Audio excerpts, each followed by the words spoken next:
పెట్టుకోవాలి.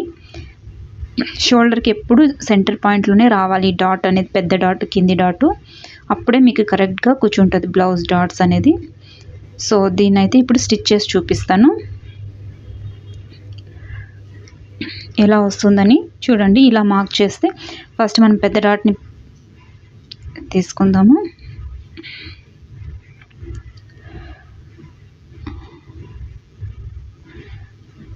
ఇలా చేస్తే మాత్రం ఫ్రంట్ పార్ట్ అయితే మీకు ఇక్కడ లూజ్ ఉండదండి, ఫిట్గా కరెక్ట్గా సరిపోతుంది.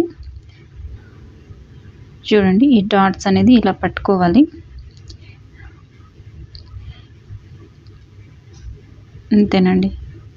చూడండి ఎంత నీట్గా వస్తుందంటే, అలా మనకి ఇంత నీట్గా వస్తుందండి ఫ్రంట్ అనేది. ఇలా డాట్స్ మనం పెట్టుకున్నప్పుడు ఇంత స్టిఫ్గా ఉంటుంది ఫ్రంట్ పార్ట్ అనేది, ఇంత నీట్గా కూర్చుంటుందండి. సో ఒకసారి ఇలా ట్రై చేయండి.